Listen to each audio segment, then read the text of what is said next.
میں ویسے جب بھی یہ حدیث پڑھتا ہوں پھر عمر بن عاص کے لیے میرا دل نرم ہو جاتا ہے کہ انہوں نے مرنے سے پہلے اللہ کی طرف رجوع لائے ہیں رضی اللہ تعالیٰ عنہ وعلیہ السلام۔ اذانیں شروع ہو جاتی ہیں، بقیہ کے سوالات انشاءاللہ اذان کے وقفے کے بعد انشاءاللہ۔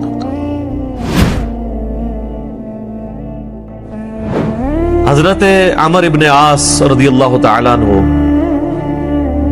یہ عربی میں جب عمر لفظ لکھا جاتا ہے نا تو یہ واو کے ساتھ لکھا جاتا ہے۔ عمر جس طرح لکھا جاتا ہے اسی طرح عمر بھی لکھا جاتا ہے، لیکن عربی اس میں فرق کرتے ہیں، اس کو لکھتے ہیں عمرو۔ وہ اردو میں لوگ پڑھ رہے ہوتے ہیں نا عمرو، یہ عمرو عیار کی کہانیاں، وہ لفظ بھی ڈیوائس بیسیکلی حضرت عمر بن عاص سے ہوا ہے، کیونکہ برین ان کا بہت تھا۔ اچھا، لیکن وہ لفظ ہی غلط ہے، لفظ عمرو تو کوئی لفظ ہی نہیں ہے، لفظ ہے امر، لکھا ہوتا ہے عمرو لیکن اس کا مطلب واو جو ہے وہ سائلنٹ ہوتا ہے، اور واو کا مطلب یہ ہے کہ آپ نے اسے پیش کی بجائے زبر سے پڑھنا ہے، عمر کی بجائے پڑھنا ہے امر۔ تو حضرت عمر بن عاص رضی اللہ تعالیٰ عنہ، یہ آپ سمجھ لیں کہ قریش مکہ مشرکین عرب کے تھنک ٹینکس میں سے تھے۔ گفتگو کرنے کا بھی ان کو فن آتا تھا، اور معاملہ فہمی اور چیزوں کو ہینڈل کرنا یہ ان پہ ختم تھا، اور ینگ ایج کے اندر۔ اس کا اندازہ آپ اس بات سے لگائیں کہ جب مسلمان ہجرت کر کے نجاشی کے پاس چلے گئے تو مشرکین عرب نے اپنا سفیر بنا کر جس شخص کو بھیجا کہ وہاں پہ جا کے ایک عیسائی بادشاہ سے مقدمہ لڑ سکے اور نعوذ باللہ مسلمانوں کو وہاں سے دوبارہ ملک بدر کروایا جائے، تو جس شخصیت کا انتخاب کیا وہ عمر بن عاص تھے۔ اس وقت ظاہر مسلمان نہیں ہوتے۔ بہرحال وہاں پہ پھر قرآن کی طاقت کام آئی۔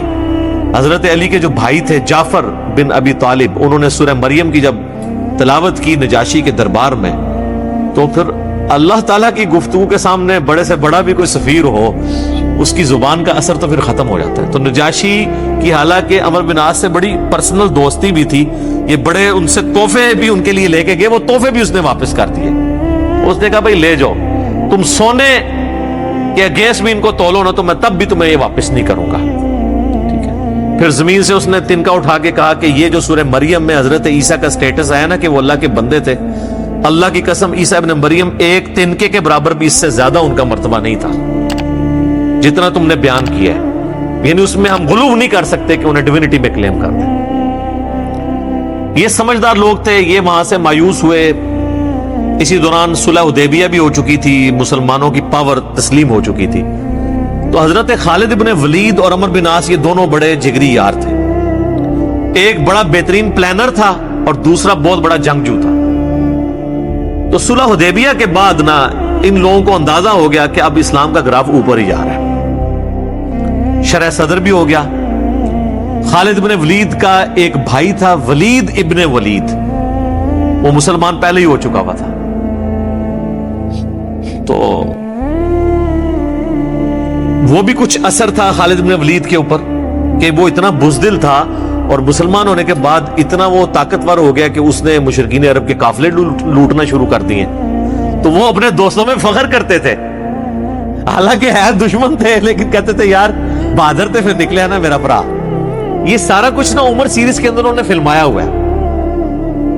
تو حضرت عمر بن عاص جو ہے وہ سمجھدار آدمی تھے، انہوں نے سمجھ لیا خالد بن ولید سے ملاقات ہوئی، اور بائی چانس وہ حبشہ سے آ کے مدینہ شریف جا رہے تھے اسلام قبول کرنے، اور یہ مکے سے مدینے جا رہے تھے۔ راستے میں ملاقات ہو رہی اور دونوں ایک دوسرے کو بتانے کے لیے تیار نہیں ہو رہے کس لیے جا رہے ہیں، لیکن پھر جب گپ شپ ہوئی تو اندازہ ہوا، تو حضرت خالد نے کہا کہ بھائی مجھے لگتا ہے کہ یہ اللہ کے پیغمبر ہیں، اللہ کی غیبی تائید ہے ان کے ساتھ۔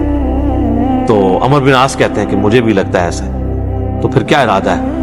کہتے ہیں ہم ان کی بیعت کر لیتے ہیں، اسلام قبول کر لیں۔ تو پھر انہوں نے اسلام قبول کیا۔ پھر نبی علیہ السلام نے ان کے ساتھ بڑی شفقت بھی فرمائی، کئی ایک چھوٹی مہمات کے اوپر بخاری مسلم میں آتا ہے کہ عمر بن عاص کو آپ نے کسی ایک خاص لشکر کا امیر بھی بنا کے بھیجا۔ اور پھر سیدنا عمر کے دور میں جنگ یرموک کے اندر بھی یہ جو بڑے بڑے چند کمانڈر جو تھے حضرت ابو عبیدہ ابن جرح کے ساتھ، ان میں عمر بن عاص بھی شامل تھے۔ جنگ یرموک انہوں نے لڑی ہوئی ہے، رومن امپائر کے خلاف جو فیصلہ کن جنگ تھی اس کے بعد پھر جب مصر کے فتح کرنے کی باری آئی تو مصر کے اوپر تو حضرت عمرو بن عاص کو ہی بھیجا تھا حضرت عمر نے، تو یہ فاتح مصر بھی ہیں۔ سعد ابن ابی وقاص فاتح ایران ہے اور یہ ہے فاتح مصر۔ اور جنگ یرموک میں بھی ابو عبیدہ ابن جرح کے ساتھ یہ رہے ہیں رضی اللہ عنہم اجمعین وعلیہم السلام اجمعین۔ تو یہ ان کی زندگی کے اندر یہ اتار چڑھاؤ والا معاملہ رہا، لیکن پھر وقت گزرنے کے ساتھ پھر بعض اوقات انسان کے اوپر ایسے معاملات زندگی میں آ جاتے ہیں، ہم کیوں بار بار بات کرتے ہیں کہ ربنا لا تزغ قلوبنا بعد اذ ہدیتنا وہب لنا من لدنک رحمہ انک انت الوہاب، آمین۔ ڈر تو لگا رہنا چاہیے ہر وقت۔ وہ مشہور حدیث جو بخاری اور مسلم دونوں میں ہے، میں یقین کریں جب بھی وہ حدیث پڑھتا ہوں نہ کانپ اٹھتا ہوں۔ عقبہ بن عامر کہتے ہیں کہ نبی علیہ السلام نے اپنی وفات سے 1 مہینہ پہلے غزوہ احد کے شہداء کے قبرستان میں جا کے نماز جنازہ پڑھی اور وہیں پر ہمیں خطبہ دیا۔ اچھا، اس حدیث کے اینڈ پہ بڑے دردناک الفاظ ہیں۔ عقبہ بن عامر کہتے ہیں یہ آخری دفعہ میں نے نبی علیہ السلام کا دیدار کیا تھا، اس کے بعد میں نے حضور کو کبھی نہیں دیکھا۔ عقبہ بن عامر کہتے ہیں یہ والا جو خطاب ہوا تھا غزوہ احد کے شہداء کے اوپر، اس میں آپ علیہ السلام نے فرمایا کہ دیکھو مجھے اپنے بعد تم سے یہ خطرہ نہیں ہے کہ تم شرک میں مبتلا ہو جاؤ، مگر مجھے ڈر ہے کہ تم دنیا کے مال میں پھنس جاؤ گے، پھر ایک دوسرے کو قتل کرو گے جس طرح اگلی قوموں نے کیا، اور تم بھی تباہ و برباد ہو جاؤ گے جس طرح اگلے۔ یہ پچھلے دنوں میری ایک ویڈیو بھی ریکارڈ ہوئی ہے، مجھے تم سے شرک کا خدشہ نہیں، یہ حصہ نکالا ہوا ہے اس میں سے۔ سر اس حدیث میں جو سوز و گداز تھا وہ آپ کو سمجھ ہی نہیں آیا وہ کیا تھا؟ بخاری مسلم کے الفاظ ہیں، عقبہ بن عامر کہتے ہیں رسول اللہ ہم سے یوں گفتگو کر رہے تھے جس طرح آپ مردوں اور زندوں دونوں کو الوداع کہہ رہے ہیں، اور آپ فرمایا کہ میں اس وقت بھی اپنا حوض کوثر سامنے دیکھ رہا ہوں، یعنی اللہ تعالیٰ نے آپ کو وہ سب کچھ سامنے دکھا دیا، اور میں تمہارا پیش رو ہوں، میں آگے جا رہا ہوں، تم نے میرے پیچھے آنا ہے۔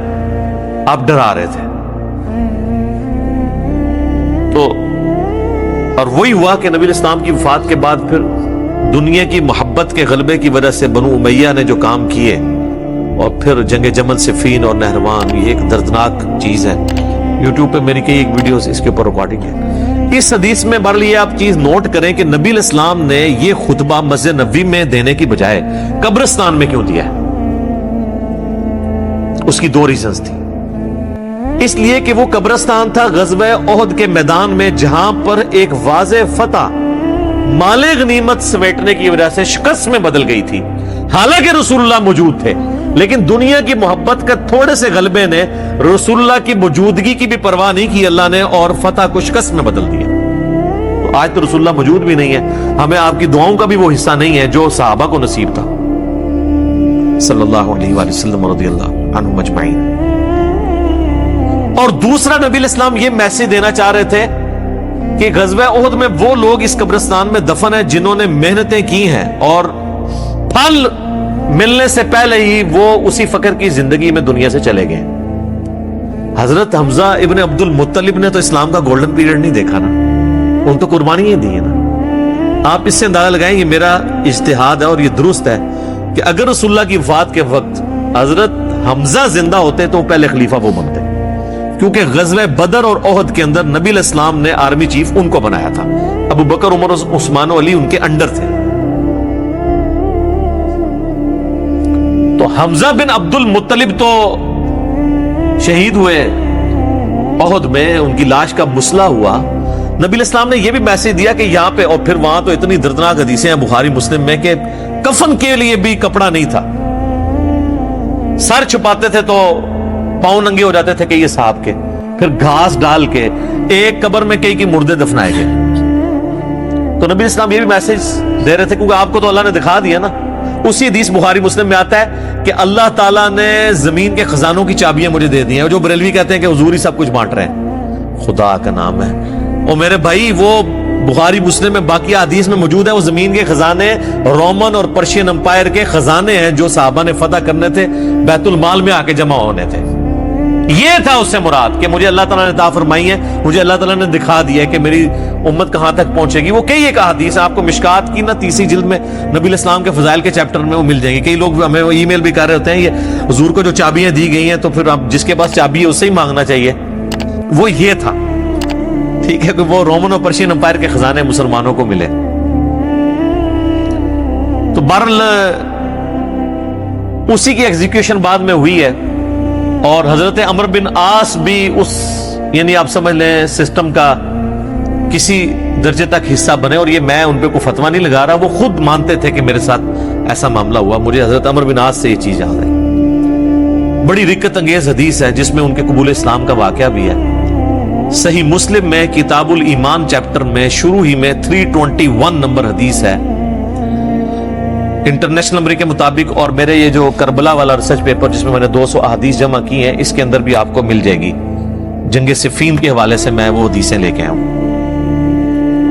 صحیح مسلم میں 321.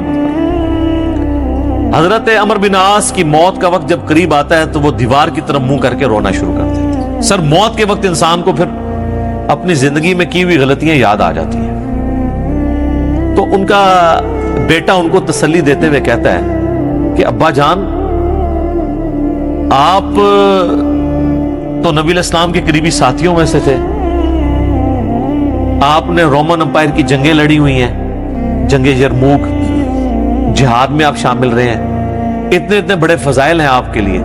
تو حضرت عمرو بن عاص اسے ٹوکتے ہیں, وہ کہتے ہیں کہ تم نے ایک فضیلت تو چھوڑ دی جو سب سے بھاری تھی ہمارے نزدیک, یعنی صحابی ہونے سے بھی بھاری فضیلت اس اعتبار سے, اور وہ ہے اس بات کی گواہی دینا کہ اللہ کے سوا کوئی معبود نہیں اور محمد اس کے رسول ہیں صلی اللہ علیہ وآلہ وسلم. تو انہوں نے کہا تم نے یہ چیز چھوڑ دی ہے, اصل چیز تو یہ ہے. ہاں جب یہ چیز حاصل ہو جائے پھر صحابی ظاہر ہے ایک بہت بڑی فضیلت ہے, لیکن صحابی بنتا ہی وہ ہے جو پہلے اس کلمے کا اقرار کرے. تو کہتے ہیں کہ اب وہ بیٹے کو وجہ بتاتے ہیں اپنے رونے کی. کہتے ہیں کہ بیٹا ایک وہ وقت تھا کہ مجھے رسول اللہ سے بڑی دشمنی تھی, نعوذ باللہ, اور میری زندگی کی سب سے بڑی خواہش تھی کہ اگر رسول اللہ صلی اللہ علیہ وآلہ وسلم کے بارے میں مجھے کوئی موقع ملے تو میں انہیں قتل کر دوں, نعوذ باللہ. میرا دل ان کے بغض سے بھرا ہوا تھا. اے میرے بیٹے, اگر میں اس وقت مر جاتا تو سیدھا جہنم میں جاتا, لیکن پھر اللہ تعالیٰ نے میرا سینہ اسلام کے لیے کھول دیا. رسول اللہ صلی اللہ علیہ وآلہ وسلم کی محبت میرے دل میں جاگزی ہوئی, اور وہ کہتے ہیں پھر مجھے اس دنیا میں رسول اللہ سے بڑھ کر کوئی محبوب نہیں تھا صلی اللہ علیہ وسلم. اور کہتے ہیں میرے بیٹے پوری زندگی نبی علیہ السلام سے مجھے محبت اور عقیدت کا وہ لیول تھا کہ میں نے کبھی بھی آنکھ بھر کے حضور کے چہرے کی طرف نہیں دیکھا. اور اگر تم مجھ سے پوچھو نا کہ میں حضور کے چہرے کے خد و خال بیان کروں تو نہیں کر سکتا. میں نے زندگی میں حضور کی ادب کی وجہ سے کبھی آپ کے چہرے کو نگاہ بھر کے بھی نہیں دیکھا. اور کہتے ہیں میرے بیٹے میں اس وقت مر جاتا تو سیدھا جنت میں جاتا جب میں نے اسلام قبول کر لیا. اور پھر وہ ساتھ بتاتے ہیں, کہتے ہیں میں جب اسلام قبول کرنے کے لیے گیا تو نبی علیہ السلام نے اپنا دایاں ہاتھ آگے بڑھایا تو میں نے بھی آگے بڑھا کے پیچھے کھینچ لیا, اور میں نے کہا یا رسول اللہ پہلے مجھے گارنٹی دیں کہ میرے پچھلے سارے گناہ معاف ہو جو میں نے اسلام کے خلاف کیے ہیں. تو نبی علیہ السلام نے فرمایا کہ اے عمر, کیا تجھے نہیں پتا کہ اسلام سابقہ کے سارے گناہوں کو معاف کر دیتا ہے؟ مقبول حج سابقہ کے سارے گناہوں کو معاف کر دیتا ہے, اور اللہ کی راہ میں ہجرت کرنا سابقہ کے سارے گناہوں کو معاف کر دیتا ہے. حضور نے میرے گناہوں کی معافی کی گارنٹی لی, میں نے اسلام قبول کیا. اے میرے بچے, اگر میں اس وقت مر جاتا تو سیدھا جنت میں جاتا, لیکن پھر میری زندگی میں ایک تیسرا وقت آیا, پھر مجھ سے وہ کچھ ہوا جو نہیں ہونا چاہیے تھا. یہ حدیث مسند احمد کے اندر بھی موجود ہے, صرف صحیح مسلم میں نہیں ہے. اس میں تو خیر اور بہت سارے الفاظ ہیں, وہ میں بعد میں وہ طریق بیان کرتا ہوں. کہتے ہیں بہرحال پھر مجھ سے جو کچھ ہوا, اب میں اللہ سے امید کرتا ہوں کہ اللہ تعالیٰ مجھے معاف کرے گا, آمین. جب میں مر جاؤں تو میری قبر کے ساتھ، میری لاش کے ساتھ، میت کے ساتھ کوئی آگ نہیں ساتھ لے کر جانی، اور نہ کوئی نوحہ کرنے والی عورت ساتھ لے کے جانی ہے، اور مجھے دفنانے کے بعد میری قبر کے اوپر پانی چھڑک دینا، جس طرح نبی الاسلام کی سنت ہے کہ آپ دفنانے کے بعد پانی چھڑکتے تھے، اور اس کے بعد میری قبر پہ اتنی دیر موجود رہنا جتنی دیر ایک اونٹ کو نہر کر کے اس کا گوشت تقسیم کیا جاتا ہے، یعنی کم از کم 2 گھنٹے تک، تاکہ میں اپنی قبر سے مانوس ہوں اور دیکھو میں اللہ کے بھیجے ہوئے فرشتوں کو پھر کیا جواب دیتا ہوں۔ یعنی اس سے حضرت عمرو بن عاص نے یہ بھی عقیدہ دیا کہ اسی زمینی قبر کے اندر حساب و کتاب ہوتا ہے، لیکن اس کو کوئی دیکھ نہیں سکتا، یعنی اگر ایگزیکٹ آپ کیمرہ فٹ کر دیں تو یہ جو کیپٹن عثمانی برزخی گروپ جو لوگ کہتے ہیں نا وہ کہیں اور قبر ہوتی ہے، تو حضرت عمرو بن عاص کا یہ عقیدہ نہیں تھا۔ یہ حدیث ان کے گلے کا کانٹا ہے، جب وہ ہم پیش کرتے ہیں وہ کہتے ہیں عمرو بن عاص کا تو ذہنی توازن آخری وقت میں بگڑا ہوا تھا، وہ تو بہکی بہکی باتیں کر رہے تھے، کیونکہ ان کے لیے تو وہ جو بھی باتیں حضرت علی کی فیور میں جائیں وہ بہکی بہکی ان کو لگتی ہیں نا۔ میں کہتا ہوں ان کا دماغ جتنا موت کے وقت کام کیا ہے نا پہلے نہیں کیا تھا، کیونکہ وہ تو اس وقت ہی ان کو احساس ہوا ہے۔ اس طرح کو پوری اپنی لائف سٹوری سناتا ہے جس کا دماغ چلا ہوا ہو، کدھر سے شروع ہے اور کدھر تک پہنچا ہے۔ اچھا، یہ حدیث مسند احمد میں بھی آتی ہے، اس میں جو ہے نا الفاظ ہیں کہ وہ گھبراہٹ کی وجہ سے نا دیوار کی طرف منہ کر کے روتے ہیں، تو ان کا بیٹا جب پوچھتا ہے کہ کیا آپ موت کے خوف کی وجہ سے رو رہے ہیں، وہ کہتے ہیں میں موت کی وجہ سے نہیں رو رہا، میں رو رہا ہوں اس بات کو کہ مرنے کے بعد میرے ساتھ کیا بنے گا، موت کے بعد آنے والے حالات کے بارے میں۔ یہی تو سر ہم آپ کو کہہ رہے ہیں کہ مرنے سے پہلے اے مسلمان کر لے اس پہ غور، کتابوں کا خدا اور ہے، بابوں کا خدا اور۔ اچھا، ایک اور طریقہ ہے مسند امام احمد میں اس کے ساتھ ہی کہ موت کے وقت جب انہیں گھبراہٹ ہوتی ہے نا تو وہ دیوار کی طرف منہ کر کے زاروں قطار روتے ہیں، تو ان کا بیٹا کہتا ہے کہ ابا جی آپ رو رہے ہیں، آپ کو تو نبی الاسلام اتنی محبت کرتے تھے، آپ کو ذمہ داریاں دیتے تھے، آپ نے جنگیں لڑی، آپ نے رومن امپائر کے خلاف جنگ یرموک لڑی، تو حضور کو تو آپ کو بڑی اہمیت دیا کرتے تھے۔ سر اس پہ آپ ذرا جواب سنیں عمرو بن عاص کا۔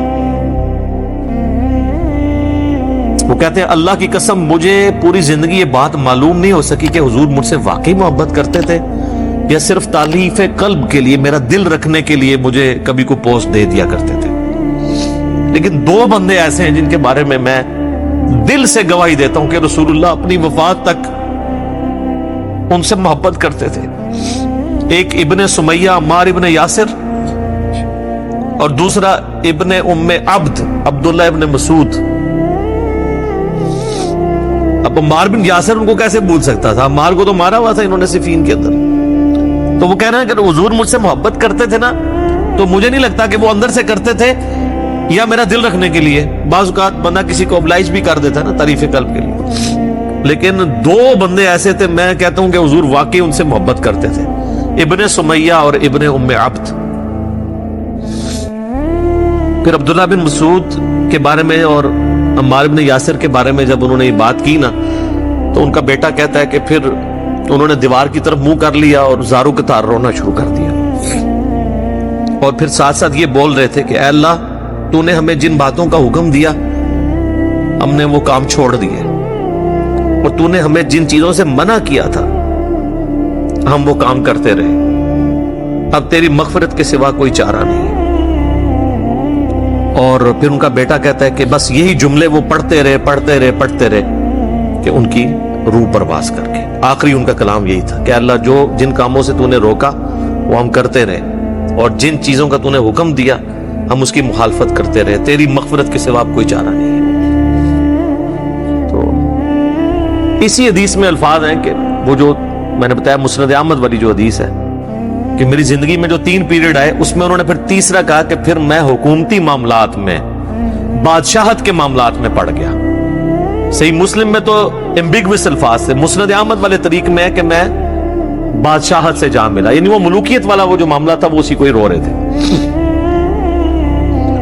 مسند امام احمد میں ایک حدیث ہے کہ جب عمار بن یاسر کی قتل کی خبر ملی جنگ صفین میں تو ایک شخص آ کے عمر بن عاص کو بتاتا ہے کہ عمار قتل ہو گئے ہیں. تو حضرت عمر بن عاص بلند آواز سے پڑھتے ہیں انا للہ و انا الیہ راجعون, اور وہ بھاگتے ہوئے حضرت معاویہ کے پاس جاتے ہیں اور کہتے ہیں کہ معاویہ تو عمار کو ہماری فوج نے قتل کر دیا, عمار قتل ہو گیا, اور میں نے رسول اللہ سے سنا تھا کہ عمار کو ایک باغی جماعت قتل کرے گی.